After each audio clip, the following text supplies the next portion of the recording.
kabar semua? Senang sekali saya Rini Ayuning Tias dapat menjumpai Anda kembali dalam program kesayangan kita, Dokterku. Siarkan langsung dari studio El Sinta TV dan 95,7 FM Fit Radio Semarang.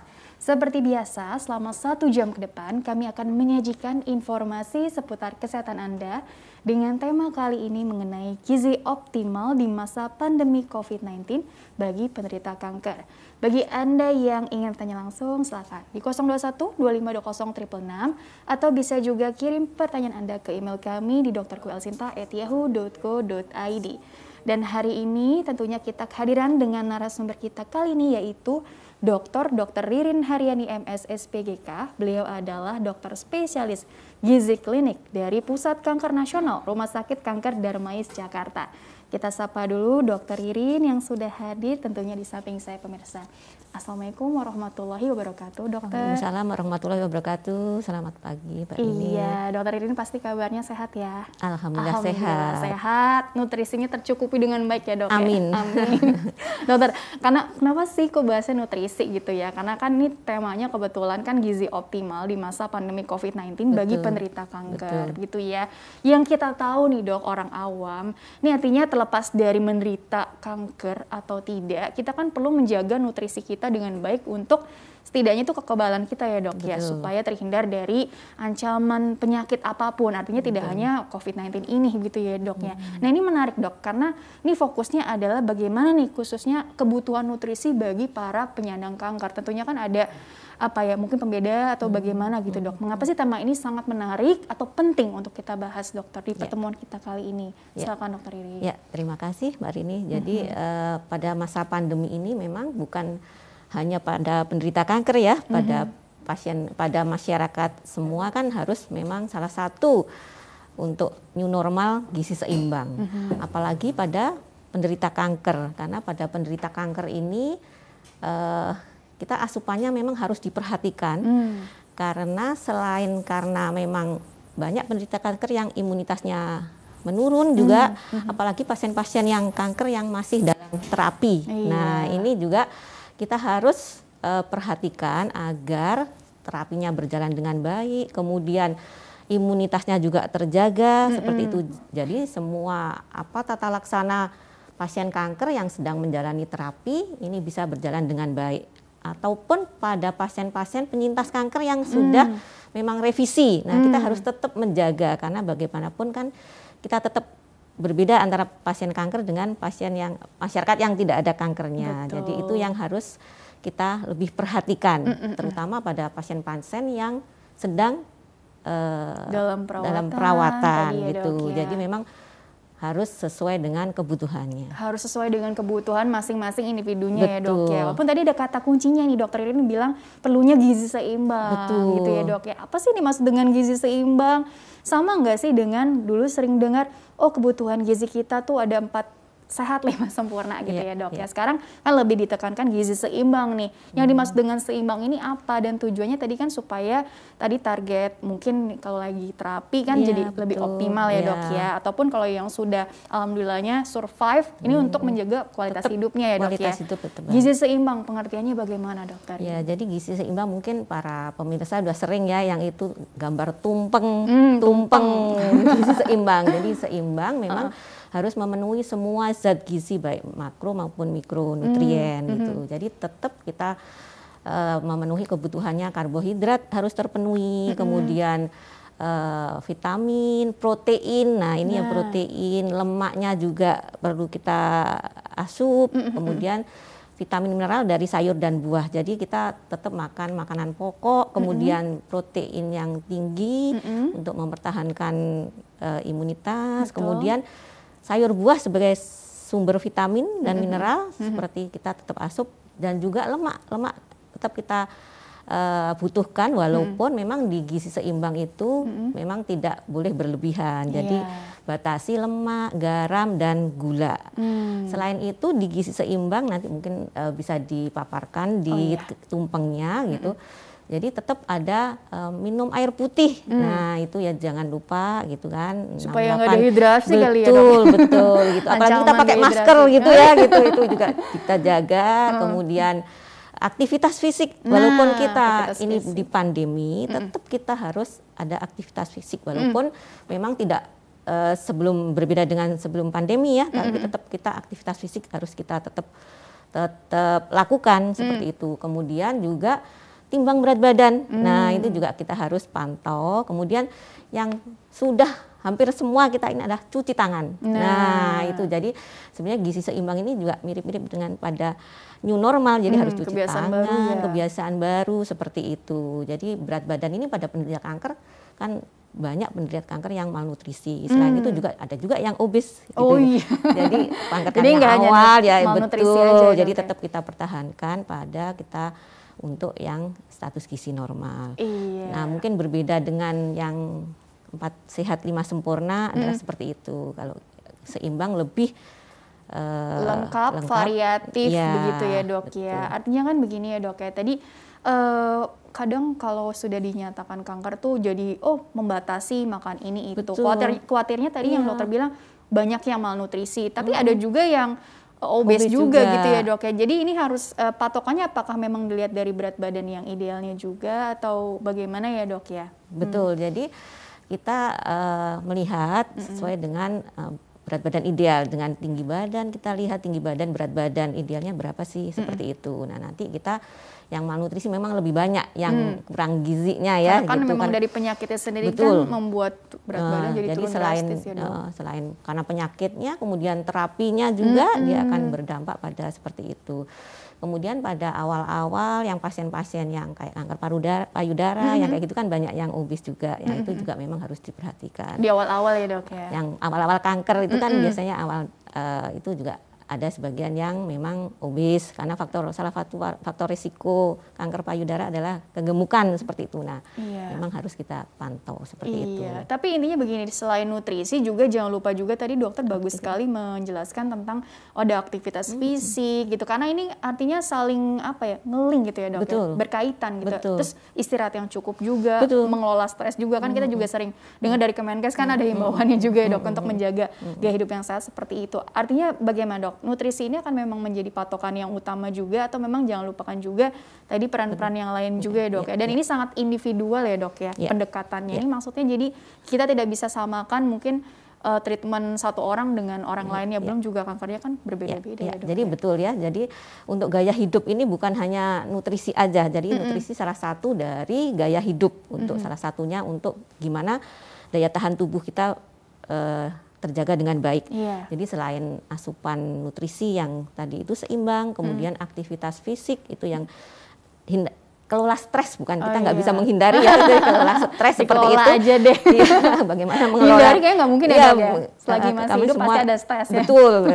Jadi itu adalah satu rangkaian yang memang harus saling terkait untuk mempertahankan imunitas tubuh imunitas ini. kita, apalagi di tengah pandemi ini ya Betul, dok ya. betul. Yang kita juga mudah-mudahan sih berharapnya ini cepat tuntas Berlalu, gitu ya dok iya, ya, betul. cepat berlalu. Nah ini juga artinya gini, bagi penderita kanker juga kan usianya juga macam-macam ya dok ya. Ada yang dewasa, ada bahkan yang anak-anak juga. Ini pendekatan pemenuhan nutrisi selain tadi kan kita lihat individual betul, gitu betul, ya dok ya. Ada perbedaan juga sih dok antara kebutuhan nutrisi di segala usia tadi, artinya anak-anak tentu beda dong dengan dewasa. Ini apa dilihat dari penyakitnya, apa dilihat dari kebutuhan usia juga dok? Jadi memang salah satu pedoman gizi seimbang ini memberikan nutrisi sesuai individual, sesuai dengan kebutuhan masing-masing individu, masing-masing pasien. Jadi kita sesuaikan dengan berat badan pasien, tinggi badan, kemudian juga usia seperti anak, dewasa. Kita sesuaikan setiap individu per individu. Jadi anak pun berbeda-beda, tergantung umurnya juga, tergantung yang dewasa pun juga betul. Ya, pekerjaan pengaruh juga ya. Dewasa pun sama. Jadi kita sesuai dengan individu sebetulnya. Jadi gizi seimbang ini memang pedomannya sesuai dengan individu. Jadi kita berikan sesuai kebutuhannya individu. Pada pasien-pasien kanker yang sudah malnutrisi, tentunya kita nggak bisa memberikan sama dengan pasien-pasien yang tidak malnutrisi seperti itu. Karena kalau malnutrisi tingginya 170, berat badannya hanya 40 gitu. Wah. Nah, itu kan kita beda dengan yang berat badannya 70. Nah, jadi kita sesuaikan dengan berat badannya seperti itu. Oke, jadi mungkin ada kalkulatornya sendiri ya dok ya, Ya, indeks massa betul, tubuh apa itu betul. kalau mau dibahas lagi kan pasti akan lebih detail ya dok ya. Tapi intinya memang pendekatannya sekali lagi ini personal dan tadi ya, tujuannya betul. untuk melindungi diri ya dok ya dari bahaya di tengah pandemi COVID-19 ini, dan juga ini juga berlaku juga buat yang tadi penyintas juga ya dok ya. Ada tadi kan ya. mungkin fokusnya buat yang masih ada penyakitnya nih. Kalau yang sudah alhamdulillah sembuh gitu, diangkat penyakitnya, tapi kan ada resiko ke depannya juga. Betul. Bahaya apa kambuh atau bagaimana ya dok ya. Ini sebenarnya prinsipnya sama nggak sih dok, kebutuhan nutrisinya, atau tentunya tadi sekali lagi berbeda juga gitu? Ya sama, jadi kita tetap berpola pada gizi seimbang, jadi harus terpenuhi semua makro mikronutrien itu. Zat gizi makro mikronutrien ya. Ya Betul. Jadi baik itu yang masih sakit maupun penyintas, kita tetap butuhkan sesuai dengan kebutuhannya masing-masing individu. Jadi sebenarnya tidak banyak berbeda. Cuman pada pasien yang sakit, kita kenyataannya kan agak susah tuh untuk memenuhi itu. Jadi kita memang harus dengan berbagai cara, selama bisa makan lewat mulut secara oral, bisa. Kalau enggak ya kita pakai selang seperti itu untuk yang dirawat seperti itu. Kalau memang nggak bisa, pakai yang diinfus. Tetapi pada penyintas selama masih bisa makan secara oral, secara lewat mulut, itulah kita yang ini kan tetap berpedoman pada gizi seimbang seperti tadi. Intinya itu. Kegiatan pemenuhan nutrisi ini harus dilakukan dengan sepenuh hati, dalam artian menyenangkan gitu ya dok ya. Karena kan biar bagaimanapun kondisi penyakit ini sendiri kan mempengaruhi fisik dan mental gitu ya dok ya, nafsu makan tadi jangan sampai jadi merasa terbebani juga dengan target nutrisinya ini, kebutuhan kalori per harian, walaupun ya tadi kan kondisi orang beda-beda pastinya dok. Jadi kalau yang dulu mungkin nggak makan sayur nggak apa-apa, nggak makan buah, nah sekarang harus diusahakan jadi kebutuhan proteinnya yang dulu ini enggak, ini seperti itu. Jadi itu yang kita harus penuhi nih sesuai dengan gambaran kebutuhannya. Jadi kan banyak tuh yang penting makan nasi sama lauk satu potong apa gitu, nggak usah sayur, nggak usah buah. Nah kita usahakan nih jadi terpenuhi semua zat-zat gizi yang kita perlukan. Iya, begitu ya kurang lebihnya. Oke dokter, kita jeda dulu sebentar, nanti di segmen berikutnya kita bahas lagi lebih detail ya dok ya, mengenai mungkin dalam satu sajian piring ini perlu apa saja sih gitu ya dok ya. Oke, dan pemirsa jangan kemana-mana, tetaplah bersama kami akan kembali sesaat lagi.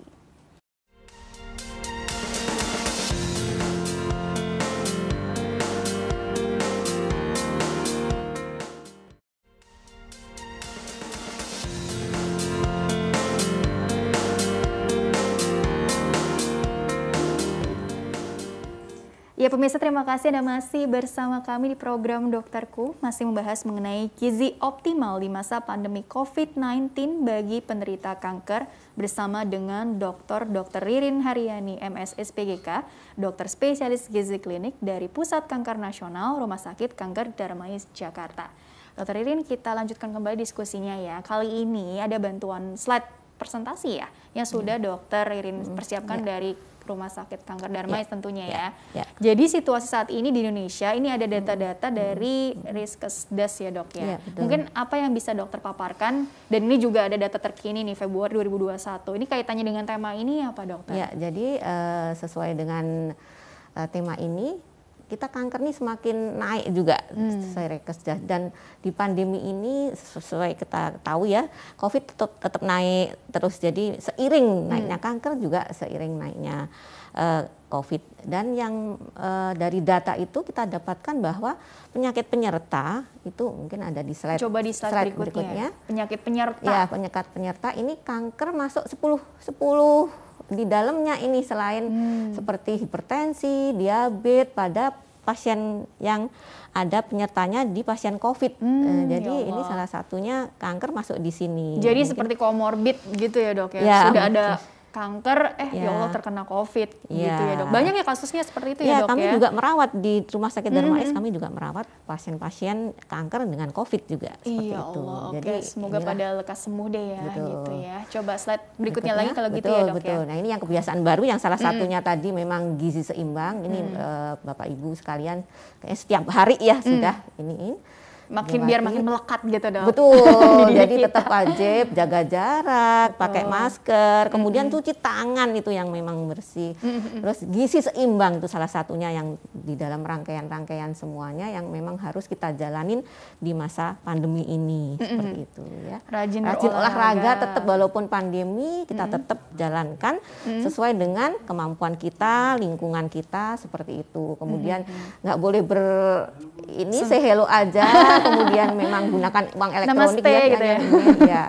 Kemudian juga kalau ini cepat mandi itu ya kalau kita dari mana-mana kita nggak tahu ya. Iya betul, apalagi pasien-pasien kanker yang memang lebih rentan. Itu saya kira itu.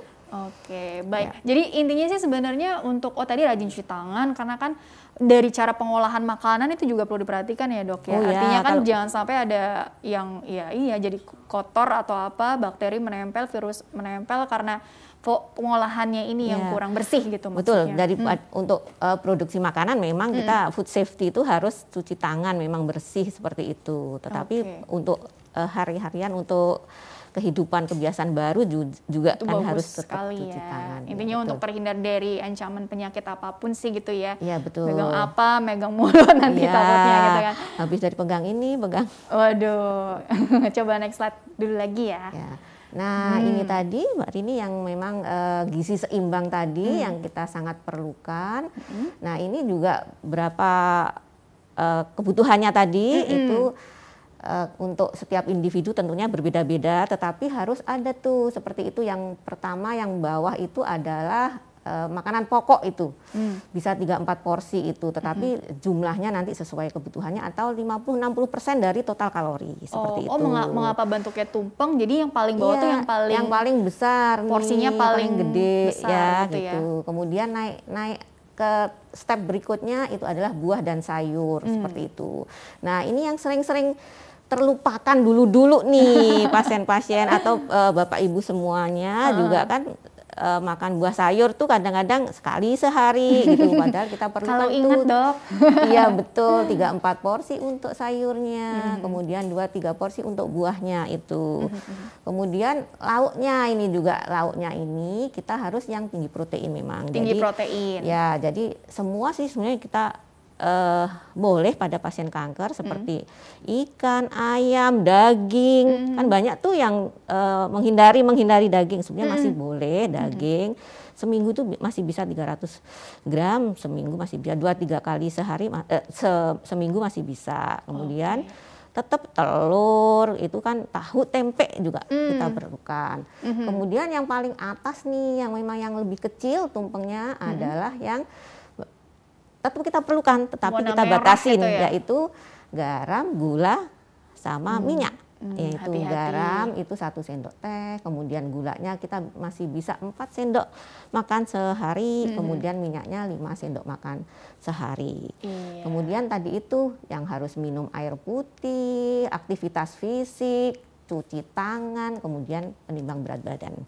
Jadi itu yang harus memang melekat kita setiap hari kita perhatikan. Betul. Seperti itu. Artinya kalau dibalik nih saya mau lebih saya lebih mau banyak protein atau sayurnya, tapi karbohidratnya malah nggak sama sekali atau kurang. Nah itu juga tidak kita anjurkan, tapi tetap kan ada batasannya. Pamal 50%, 60 kita 50, tinggi proteinnya ditinggikan kan masih bisa seperti itu. Tentunya sesuai dengan kebutuhan. Terus fungsi ginjalnya seperti apa, yang itu kan harus perhatikan ya. Pasien kanker kan banyak juga yang kendala-kendala yang lain seperti itu. Kemudian sayur buah ini yang untuk vitamin, sumber-sumber yang sangat kita butuhkan pada saat-saat masa pandemi untuk menjaga imun kita. Nah ini secara alami dari makanan sehari-hari atau kan ya sekarang kan udah sering dengar ya minum vitamin ini, minum vitamin suplemen ini gitu ya untuk meningkatkan kekebalan gitu ya. Artinya tidak diperoleh dari makanan sehari-hari nih dok gitu. Nah bagaimana dok? Artinya mengaturnya seperti apa agar tidak berlebihan atau tidak kekurangan juga? Betul. Gitu ya? Sebetulnya kita anjurkan semua sumber dari kayak vitamin, mineral itu dari zat alami makanan sehari-hari. Tetapi pada pasien-pasien kanker yang memang asupannya memang tidak optimal seperti itu, atau kemudian memang meningkat, boleh dengan suplementasi, tentunya sesuai dengan kebutuhan ya. Ya. Jadi pada pasien-pasien yang memang asupannya tidak optimal, boleh. Apalagi mungkin vitamin D gitu kan, apa dari sinar matahari, apa perlu suplemen tambahan gitu ya dok ya. Boleh. Itu pastikan dengan diskusi dulu sebelumnya ya dok ya. Betul. Tentunya berdasarkan pemeriksaan penunjang lainnya juga bila diperlukan ya dok ya. Jadi kan sekarang udah banyak juga pemeriksaan kadar vitamin D seperti itu, jadi lebih bagus untuk diperiksa. Tetapi memang kebanyakan kan di Indonesia kurang ya. Seperti itu. Walaupun ini kita banyak matahari ya, makanya kemarin berjemur seperti itu. Berjemurnya ini ya dok ya, yang mungkin kurang gitu ya. Kemudian asupan-asupannya yang untuk sumbernya juga kita harus penuhi. Oke, baik, coba saat berikutnya lagi ya. Jadi benar-benar harus dijaga dengan seimbang. Betul. Tadi sekali lagi. Nah ini tadi yang sudah kita diskusikan sebelumnya, bahwa pedomannya adalah individu. Jadi memang sesuai kebutuhannya masing-masing orang itu berbeda seperti itu. Kemudian kebiasaan hidup bersih ini sesuai ya dengan yang tadi itu, harus cuci tangan semuanya gitu. Nah selalu beraktivitas fisik, olahraga, dan timbang berat badan. Jadi saling terkait. Rutin timbang berat badan ini berapa? Apa seminggu sekali atau ada yang setiap hari dok? Jadi enggak kan lah. Stres sebulan sekali paling enggak. Sebulan sekali. Ya, kalau memang mau melihat ya bisa seminggu sekali, 2 minggu sekali, tapi paling enggak setiap hari juga ya dok ya? Enggak. Nanti kita stres, tadi itu menghindari stres ya, berapa naik turun seperti itu. Oke, seperti itu. Jadi ya sebulan sekali lah ya gitu ya dok ya. Oke, coba slide berikutnya lagi. Ini gemuk lemak apa gemuk air nih? Nanti pertanyaannya segitu. Konsumsi aneka ragam pangan nih. Mungkin tips juga kali ya dok untuk pemilihan menu supaya nggak bosen, supaya ada selera gitu dok. Jadi itu bagaimana dok? Aneka ragam makanan pokok. Jadi makanan pokok ini kan bukan hanya nasi. Nah, jadi boleh roti, boleh mie, pasta, boleh seperti itu. Jadi bervariasi. Jadi kalau sudah makan roti ya jangan nasi lagi, seperti itu kan, itu makanan pokok seperti itu. Jadi boleh seperti itu. Banyak ubi juga boleh, ya. Singkong, ini salah satu makanan pokok kan. Jadi itu sebagai pengganti makanan pokok. Jadi bukan makan nasi tambah singkong sama mie ya gitu. Kemudian juga lauk sumber protein. Nah ini kita perlukan. Ini pada pasien kanker biasanya banyak ya yang pantang-pantang seperti itu, yang memang belum terbukti seperti itu, yang banyak pantang-pantangannya gitu. Nah itu kita anjurkan harus terpenuhi, karena salah satu sumber protein, kebutuhan protein adalah untuk menjaga daya imun, karena modalnya untuk imun kan dari protein kan, untuk menjaga gitu ya, dok, ya? Termasuk zat-zat sel-sel imunnya dari protein itu. Kemudian buah. sayur dan buah ini sebagai sumber tadi itu vitamin mineral yang kita sangat butuhkan untuk menjaga fungsi tubuh dan fungsi imun juga. Kemudian ya itu kita tetap batasi gula, garam, dan minyak. Begitu bukan ya, kita dok, ya? Wah biar aman kita makan yang gulanya banyak, yang enak-enak, yang ya, itu tetap kita berpedoman pada yang tadi itu, batasi dalam gula. Tetap boleh menikmati, tapi perlu diimbangi, dibatasi gitu ya. Jangan sampai berlebihan, karena segala sesuatu yang berlebihan tidak baik ya dok. Iya. Kata Rasulullah. Oke, coba slide berikutnya lagi.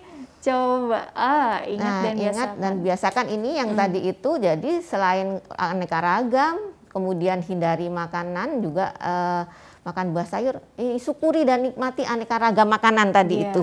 Jadi itu yang kadang-kadang kita lupa itu ya. Itu. Kemudian bersyukur ya dok, masih bisa makan lewat mulut misalnya. Ya betul, karena kalau nanti di rumah sakit Dharma itu banyak loh pasien-pasien yang dirawat jalan, kita tetap pakai selang gitu, ya, dok, bukan hanya sedikit, banyak yang diradiasi yang seperti itu.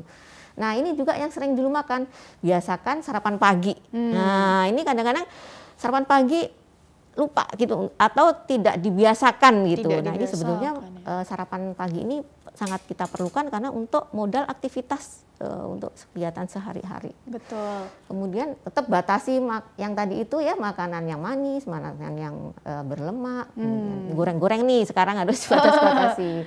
Hindari membaca biasakan membaca label makanan. Nah ini kita juga harus mulai sering membaca label makanan. Ini seperti apa sih? Ini kandungannya apa di situ? Nutrisinya. Jadi bukan hanya expired date-nya aja yang kita lihat, tetapi tabel apa nutrisi itu kan ada tuh ya.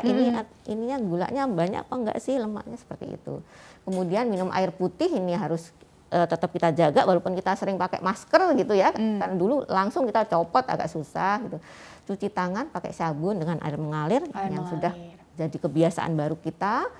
Kemudian yang terakhir tetap lakukan aktivitas fisik ini untuk yang salah satu cukup dan pertahankan berat badan yang ideal. Ya, jadi minimal 30 menit per hari, seminggu bisa 3 atau 5 kali yang bagus. Mungkin kalau tidak ada feel atau semangatnya bisa tadi ya, kan banyak teman-teman dari komunitas atau dukungan dari keluarga begitu ya dok ya, agar mungkin suasana makan atau suasana aktivitas olahraga nih apa ya tetap ada semangatnya gitu ya, tetap optimis juga dalam masa pemulihan. Gitu. Sekarang pandemi kan nggak bisa kumpul-kumpul ya, pakai Zoom ya, mungkin pakai Zoom, pakai ini seperti bareng-bareng seperti itu, karena kita hindari bergerombol ya, berkerumunan seperti itu. Intinya ya bisa dicari solusinya lah ya, mungkin makan virtual, makan bersama virtual. Intinya seperti itulah ya. Oke, ada lagi slide berikutnya atau kita masuk pertanyaan dari email dulu ya? Oh ini contoh. Ini contoh ya. Pendengar radio nggak bisa lihat gambar dok? Iya. Kenapa? Ini contoh-contoh menu-menu kami yang ada di Rumah Sakit Kanker Darmais. Jadi ini pasien-pasien, ya kami juga merawat pasien-pasien kanker dengan COVID. Jadi di ruang isolasi. Lebih ekstra lagi ya dok? Ya, di ruang isolasi cuma ada, di ICU juga ada dengan COVID. Ini yang di Darmais seperti itu. Nah ini tentunya makan-makan yang pasien masih bisa makan secara oral, masih bisa menikmati. Jadi ini contohnya. Penyajiannya menarik tetap ya. harus ada nasinya, kemudian lauknya ada hewani, nabati, kemudian tetap harus ada sayur, ada buah. Jadi polanya seperti ini setiap makan sebetulnya. Jadi setiap makan kita harus sesuai seperti ini. Kemudian, pagi, siang, malam pengaturan jadwal makan, kuantitas ini kan lebih kuantitas, variasi menu. Kalau jadwal makan sama. Jadi kita makan itu makan pokok 3 kali gitu ya. Makan pagi, makan siang, makan malam. Nah, selingannya bisa 2-3 kali. Selingan pagi gitu ya snack, selingan sore atau malam juga untuk memenuhi kebutuhan pada pasien-pasien yang kesulitan makan. Tetapi ada pasien yang sudah sesuai ya nggak usah selingan malam, nanti tambah gemuk seperti itu. Jadi kita ada 3 kali makan besar, 2 atau 3 kali selingan seperti itu. Selingan juga yang sehat ya tadi. Nah betul. Jadi sekarang memang kita anjurkan yang lebih sehat adalah buah seperti itu ya, yang lebih atau puding deh dok. Puding boleh, puding buah ya betul, karena seratnya tinggi, betul. Yang penting tadi batasi gulanya juga ya dok ya, jangan sampai buah tapi dikasih macam-macam toppingnya. Toppingnya nanti yang lebih tinggi kalori deh, tinggi gula. Oke, ada lagi slide berikutnya lagi? Oh tidak ya, oke baik, kita masuk ke pertanyaan dari email dulu ya, pertanyaan dari pemirsa ya, ini juga cukup panjang, dokter mohon solusinya atau tanggapan detailnya seperti apa ya. Jadi bagi pemirsa yang ingin bertanya via email, silakan kirim saja pertanyaan ke email kami di drkuelsinta@yahoo.co.id, format lengkapnya di bawah ini, nama, usia Anda, serta alamat atau asal kotanya aja perlu, oke seperti itu ya, serta pertanyaan sedetail mungkin. Pertanyaan pertama ini dari Ibu Hermina. Halo dok, saya ingin berkonsultasi tentang kondisi anak saya. Laki-laki, usianya 1 tahun 8 bulan. Anak saya dinyatakan kemungkinan kurang gizi oleh dokternya. Gejalanya, perutnya membesar, tapi anak saya tetap aktif dan dari hasil pemeriksaan darah tepi ada kesan talasemia. HB anak saya juga saya pantau pakai alat tes digital naik turun. Solusinya bagaimana ya dok untuk masalah nutrisi anak saya ini yang 1 tahun 8 bulan ini, dan saya harus periksa apa saja untuk kelanjutan kesan talasemia ini? Apa ini hanya kelainan darah atau termasuk kanker darah anak? Mohon arahan, terima kasih dokter. Di Darmais sendiri seperti apa ya dok? Ya apalagi di tengah pandemi, mungkin bagi sebagian orang tua ingin membawa anaknya periksa tuh menjadi apa ya, tantangan tersendirilah gitu ya. Jadi bagaimana sih solusi kedepannya juga, dan nutrisi pada anak bagaimana? Karena mungkin di dokter anaknya ini sudah dinyatakan atau kemungkinan sih, baru kemungkinan kurang gizi dari tanda-tanda fisik atau apa begitu ya dokter. Ya kalau di Darmais sendiri kita kan masih ada untuk pasien-pasien anak juga banyak ya. Jadi selama ini tetap kalau memang yang perlu terapi juga tetap dirawat seperti itu. Jadi pandemi tidak menghalangi untuk menjalani terapi. Nah, untuk yang Ibu terima kasih atas pertanyaannya. Jadi ini putranya ini 1 tahun 8 bulan ya. Ini diduga malnutrisi. Jadi memang kita lihat nih umur berapa, berat badannya berapa. Nanti kita lihat kalau untuk anak-anak kita lihat grafik untuk melihat status gizinya itu. Lihat grafik di CDC itu berapa persen. Nah, itu kalau diduga malnutrisi memang mungkin kurang ya dari berat badan yang seharusnya. Nah, kita lihat nih kenapa malnutrisinya ini gitu ya. Apakah karena asupannya yang memang kurang sesuai dengan kebutuhan, karena anak kan memang mempunyai kebutuhan sendiri sesuai dengan umurnya tentunya. Umurnya, berat badannya juga, kebutuhan karbohidrat, proteinnya berapa, itu disesuaikan dengan berat badan anak, umur profilnya anak, laki gitu perempuan anak juga berbeda seperti itu. Jenis kelamin pengaruh ya, juga. Atau memang karena ada penyakit ini juga seperti itu. Nah, untuk solusinya ya HB-nya itu seperti apa? Memang HB mungkin ada hubungannya dengan penyakitnya, tetapi dari segi nutrisi apakah asupan putra ibu ini sudah sesuai dengan kebutuhannya apa belum? Seperti itu yang kita lihat. Kemudian untuk yang solusinya bagaimana ya? Kalau menurut saya ibu tetap berkonsultasi dengan dokter anaknya untuk pemeriksaan selanjutnya, karena kan ini apakah thalassemia, apakah kanker, kan ini harus ada pemeriksaan yang lebih lanjut yang tentunya nanti dokter anaknya akan memberikan arahan-arahan untuk bisa mendiagnosis. Nah, itu yang untuk ibu ini. Jadi tetap kebutuhannya kalau dari segi gizinya terpenuhi atau sesuai kebutuhannya. Kemudian yang penyakitnya ini karena kita kurang gizi itu bisa karena asupan kurang atau memang dari penyakitnya seperti itu. Jadi untuk selanjutnya saya sarankan ibu tetap berkonsultasi dengan dokter anaknya. Iya, jadi kalau ada istilahnya penyakit tuh dia yang bukan menggerogoti, iya, betul. Ya menggerogoti ya dok ya. Iya. Apa yang kita makan jadi makanannya si ini si kumannya atau virus macam-macam. Walaupun itu anaknya masih aktif ya, tapi kadang-kadang apakah aktivitasnya itu kan kalau aktivitasnya banyak juga harus lebih banyak seperti itu. Oke, coba kita sapa dulu penelpon ya dok ya. Baik. Halo, dengan siapa di mana? Ya, saya Ibu Masrona di Ciracas. Oke. Assalamualaikum, mau tanya sama dokter gizi. Iya, silakan Bu. Usia berapa ini untuk ibu sendiri atau? Iya, benar. Untuk saya Mbak. Iya. Saya Ibu Masrona. Ibu Masrona. Umur saya 70 tahun di Ciracas.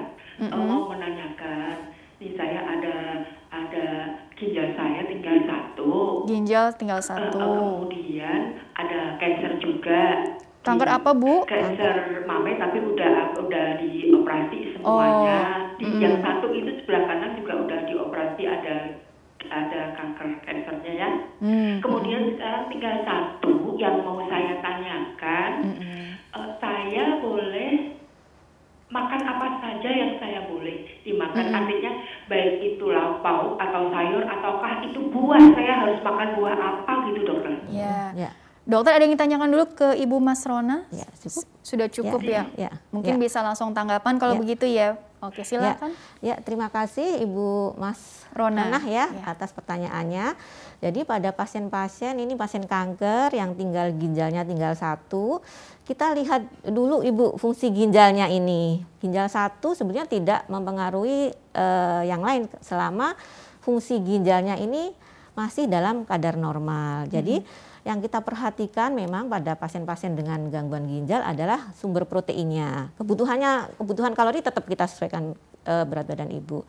Kemudian untuk fungsi ginjalnya, selama ibu fungsi ginjalnya normal, itu sebetulnya proteinnya sesuai dengan orang yang sehat seperti itu. Jadi kita tetap sesuai dengan berat badannya ibu. Nanti berapa kita bisa mengadjust tuh kebutuhannya gitu. Kemudian sayur buah, nah kita lihat juga nih fungsinya selain elektrolitnya, natrium, kaliumnya, karena kalau pada pasien-pasien dengan fungsi ginjalnya yang memang bermasalah, kadang-kadang kaliumnya tinggi. Nah, sumber-sumber kalium itu yang kita batasi. Seperti kan pasien banyak tuh yang gangguan ginjal nggak boleh makan pisang, makan yang buah-buah yang kaliumnya tinggi, seperti itu. Jadi ibu selama nanti ibu bisa periksa, bisa dilihat fungsi ginjalnya. Kalau selama fungsi ginjalnya normal, sebetulnya ibu bisa makan proteinnya sesuai kebutuhannya. Jadi mau makan fungsi hewani, nabati juga boleh. Kemudian buah-buah sayur selama nanti kaliumnya, sumber kaliumnya, kadar kaliumnya normal, sebenarnya juga bisa makan beraneka ragam seperti itu. Oke, masih terhubung?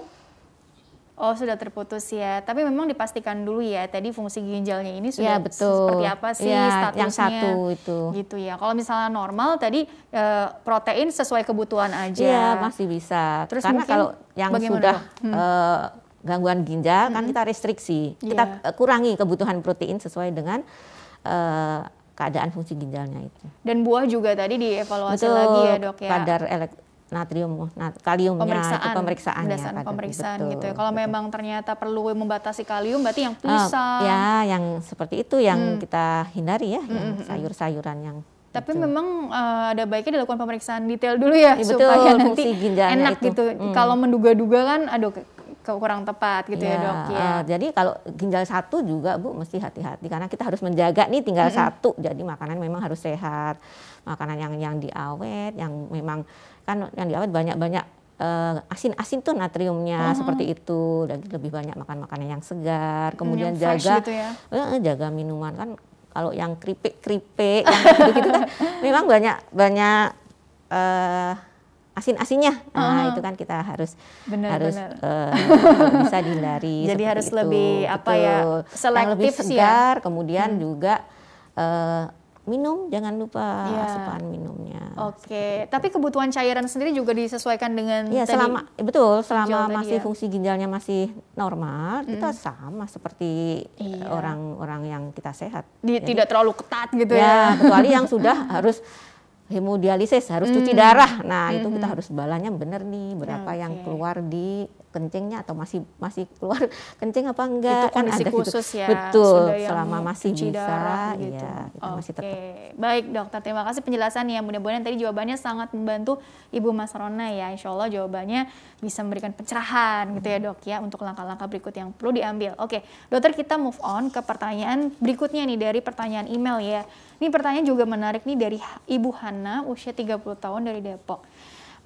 Straight to the point nih pertanyaannya, Dok, apa benar penyintas kanker tuh tidak boleh konsumsi asam folat berlebihan karena malah bisa jadi karsinogenik, memicu tumbuhnya tumor gitu. Jadi tumornya ini jadi lebih kambuh gitu ya, Dok ya. Oke, bagaimana jika penyintas ingin hamil, Dokter? Amankah jika konsumsi asam folat pada saat sebelum dan saat hamil? Nah, mungkin ya ada ya beberapa artikel ya, Dok ya, yang ada aja ini dikaitkan berbahaya bila berlebihan gitu-gitu. Tapi sebenarnya bagaimana, Dok? Apakah benar, Dok, tidak boleh konsumsi asam folat? Ini folat berarti dibuat ya, Dok ya, sintetik gitu, Dok ya? Nggak, dari sumber juga ada asam folat yang folat, asam folat tuh bedanya? Asam folat yang dari kacang-kacangan, dari sayur-sayuran hijau, dari seperti itu. Jadi kita masih pada pasien kanker masih boleh makan asam folat lah. Salah satu sumber yang harus, salah satu mikronutrien yang harus kita penuhi kita penuhi seperti itu. Jadi tetap boleh Bu makan sesuai dengan kebutuhan tentunya ya. Jadi pada pasien kanker kita tetap boleh makan sumber-sumber asam folat kan ada di daging, di sayuran hijau, seperti itu kan masih kita butuhkan juga karena memang untuk pertumbuhan, untuk regenerasi, untuk seperti itu. Untuk janin kan, kalau ini kan untuk hamil rencananya. Jadi yang untuk mau hamil sebetulnya kalau menurut saya rekomendasinya ya makan makanan yang sehat selama masih bisa mengkonsumsi bahan alami yang fresh tadi yang ya, Dok. Fresh kita lebih banyak aja kita dari makanan seperti itu sayur-sayuran betul gitu ya, Dok ya? Dibanding dengan yang suplementasi. Jadi prinsipnya selama masih bisa yang sehat yang alami kita tentunya lebih utamakan gitu ya, Dok, kecuali memang udah tidak optimal untuk baru boleh. Jadi masih boleh. Oke, jadi nggak usah khawatir ya. Mungkin baca ini jadi apa iya gitu ya dok ya. Oke, dokter terima kasih penjelasannya. Kita jeda dulu sebentar, nanti dilanjutkan di segmen terakhir ya dok ya. Oke, pemirsa jangan kemana-mana, tetaplah bersama kami. Kami akan kembali setelah pesan-pesan berikut ini.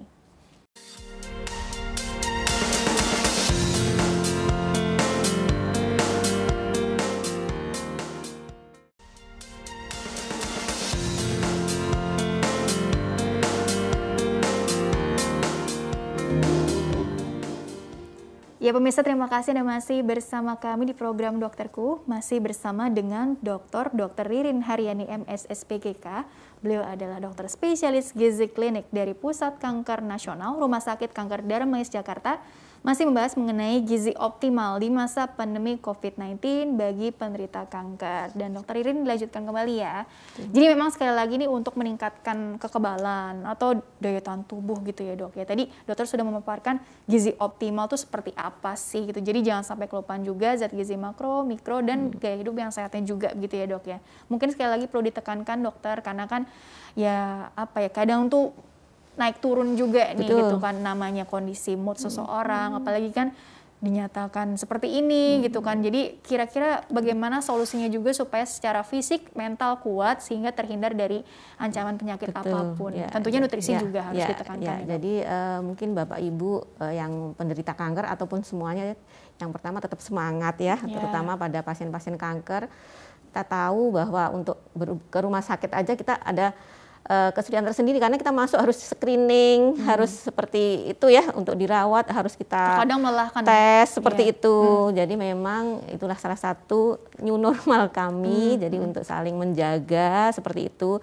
Jadi mungkin Bapak Ibu yang udah ke Darmais juga udah tahu kita screening dulu sebelum masuk. Kemudian yang mau dirawat juga kadang nunggu lama di IGD, jadi tetap sabar, tetap semangat. Jaga kesehatan juga nih yang menunggu pasien ya. Termasuk yang menunggu ya, karena kita harus saling menjaga. Karena kita memang pandemi ini sekarang ini juga masih naik-naik seperti itu. Jadi mohon sabar dan tetap semangat, tetap yang untuk harus terapi juga harus tetap dijalankan karena ada yang nunggu ini nih kan, kita tetap berpacu dengan waktu nih untuk pengobatannya karena pengobatan kanker kan bukan hanya sekali kita kemo, harus bisa 3-6 seri, kemudian kalau radiasi juga bisa 2-5 kali setiap hari seperti itu. Jadi dengan agar semua yang dijalankan ini berjalan sesuai dengan program yang dijalankan oleh dokter yang merawat, salah satunya memang tadi itu gaya hidup yang sehat yang memang harus kita benar-benar jalankan, dan salah satu kuncinya yang memegang peran adalah asupan makanan. Jadi asupan makanan yang optimal, yang seimbang, kita harapkan bisa membantu semua pengobatan ibu-ibu yang mendukung gitu ya? Mendukung semua itu dalam rangka untuk menjaga imun, karena sebelum ada pandemi aja pada pasien kanker imunnya udah banyak yang turun karena dengan efek samping terapinya, kemudian efek samping efek balapan itu makan hilang, gitu. Jadi karena kankernya sendiri, kita bayangkan kalau kanker yang di mulut, yang di nasofaring, di lidah, itu kan kita bayangin kena satu sariawan aja gitu, kita kan makanya itu kan yang diradiasi kan kita bisa banyak seperti itu. Jadi itu yang belum pandemi, apalagi kita sekarang pandemi membutuhkan semua zat gizi yang lebih tentunya. Jadi untuk pasien-pasien ini tetap semangat, karena salah satunya semangat ini yang gimana caranya kita tetap harus jangan ngikutin aja nih males makan terus nggak makan gitu. Jadi pasien-pasien yang memang semangatnya tinggi itu nggak rasa nggak apa, yang penting harus makan, itu ada juga karena seperti aware itu. Memang perlu menjaga karena tujuannya tubuh tadi ini kan harus bisa menjalani terapi sesuai dengan yang dijadwalkan, meningkatkan seperti itu. kualitas hidup, meningkatkan angka betul. kesembuhan, mengurangi angka kesakitan. Betul, gitu, ini yang terapi, yang sudah survive itu juga kita tetap nih untuk gimana menjaga kualitas hidup kita berjalan dengan baik gitu ya. Jadi kalau kondisinya turun karena kita udah ada di dalamnya nih udah ada penyakit kanker, jadi yang lebih rentan dibanding yang pasien-pasien yang memang pasien sehat yang bukan dibanding orang yang sehat seperti itu. Jadi memang harus benar-benar kita perhatikan gitu.